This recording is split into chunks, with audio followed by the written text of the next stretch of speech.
Hey y'all, welcome back to Windmill Farms here in North Mississippi. It's Grizz again. Another sitting in the shade today. Once again, we got a front coming through, so there ain't a whole lot of sun out, so we're really not sitting in the shade, but I will when I get done with the intro here. I'm gonna show y'all my yard.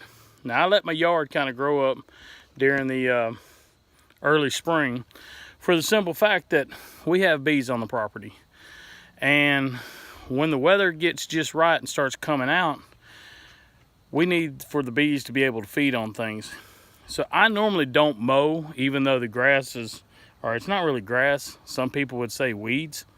But I'm gonna show you why it's not weeds.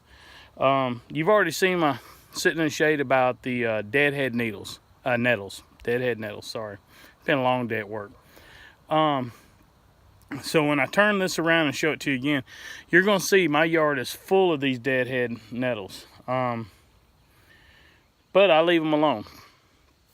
And the reason I leave them alone is I got little bee pink flowers on it. And believe it or not, the bees, both my honeybees and also what we call carpenter bees, but what are actually an orchard bee.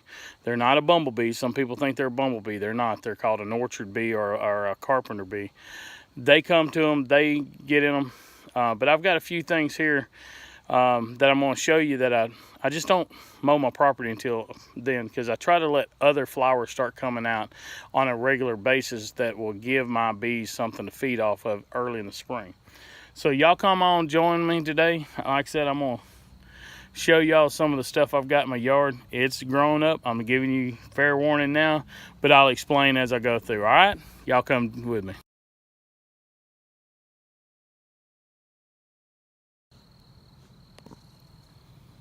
Alrighty, as I was saying in the intro, welcome to my yard. As you can see, it is grown up. I mean, grown up beyond all means. You can ask my wife. I don't normally let my yard grow up except in the springtime. And I gave you the reason why a while ago with the bees. But a few things I wanted to touch on right off the bat is, let's go down here.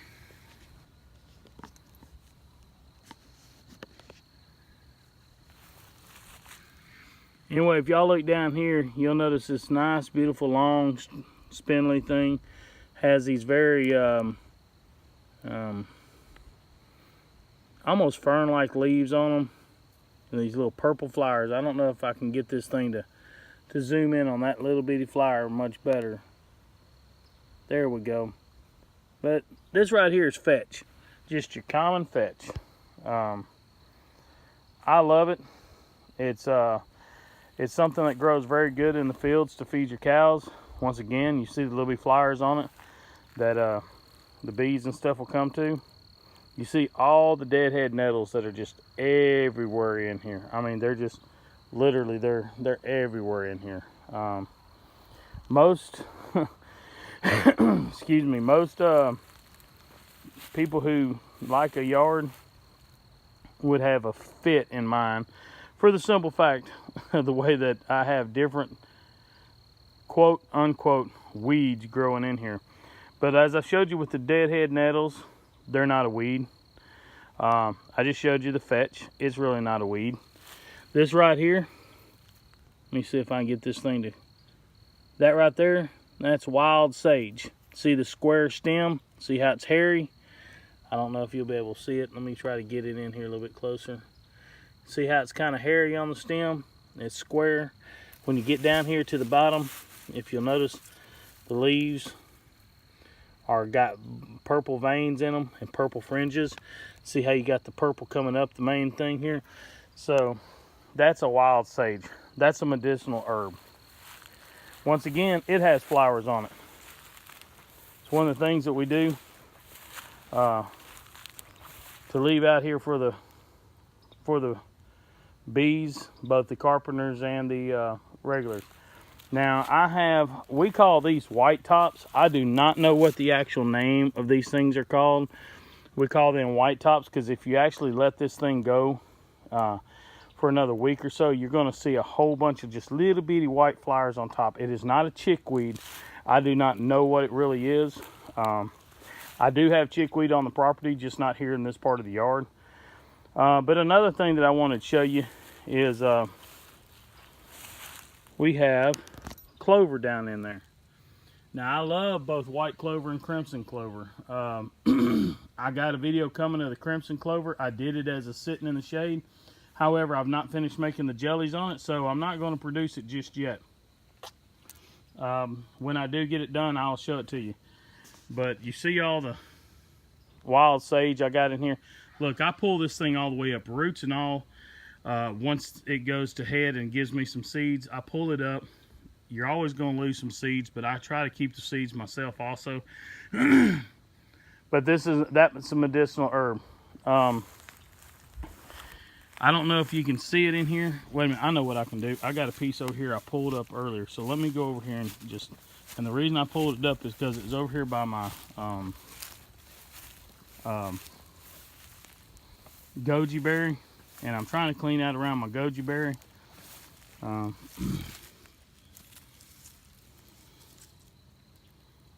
But that's a wild geranium. It was about to bloom. As you see, there's some little bitty blooms that's already come out, and you see why it's called right there. Let me see if I can get this focused for you. Why it's called crane's bill also. You see how that looks? But see that root? That root makes a really good tea for an astringent and stuff. I'm gonna actually do a full sitting in the shade on it alone. But as you see, it's real easy to pull up. The roots are long, but yet in my yard it's real easy, and just one little Yankee, the whole thing comes up. But yeah, I was cleaning it out because I'm trying to get my goji berry right here to do a little bit better. But you see why I don't mow my yard early in the spring. I mean, if you just look at this up through here, it's just it's a smorgasbord for my bees.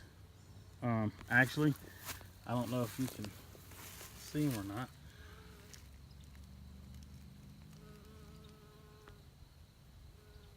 But there is a carpenter bee, or an orchard bee, right outside my fence right here. And you see that he's on them deadhead nettles. That's the reason, like I said before, that I do what I do with not mowing this. More wild sage, more fetch. You see all the little bitty purple flowers. But I'll show you what my yard actually looks like when I keep it done up. I've got a grape over here that's trying to come up on the fence. I hope it does come on out. I'd like to have it. If you don't understand what all I got going on here is, I got this grape here, and I have, oh, hey, some poke salad coming up. Not only is it wonderful to eat, even though people tell you it's poisonous, I can tell you 100% if you follow the basic rules of the first boiling water you pour out, you re-boil it, you're fine. I've eaten enough of this in my lifetime. More poke salad on the outside here. Also, I love the berries. Wild lettuce. Wild lettuce. Can't beat that. But you come on up through here, like I said, you see all the deadhead nettles, everything. I'm already got a little bitty muscadine. Let me see if I can get that to come in a little bit better. Yeah, see the little, that's where your clusters, that's where your muscadines come from. See it right there? I've actually got to cut this back. I didn't do this in time, and it grew up into my tree. So, but you see my muscadines here. I got some honeysuckle in here I've got to get out too. But you see my muscadines growing all down through here. There's one of my mother muscadines right there. But you see them, I got them all down through here, growing up. Ooh, plantain, another good one. This right here, I hope I'll be able to show you before long. This is what we call in our family the grandmother rose, because it's given from a grandmother to her granddaughter. That's an old world rose that actually came over from Ireland. So, but you can see all the muscadines that I have growing down through here. Now this, I'll be quite honest with you, I do not know what this is. If any of y'all in there in the gardening world can possibly tell me what this is, that's roughly 2.5 foot, maybe closer to 3. The leaves are long, slender, have very gentle serrations on them. So I do not know what that is. So look, if one of y'all can tell me what that is before I cut it down, I'd appreciate it. But if y'all see all of this, if any of y'all are ever in this part of the world and y'all need a muscadine, please let me know. Not muscadine, I'm sorry.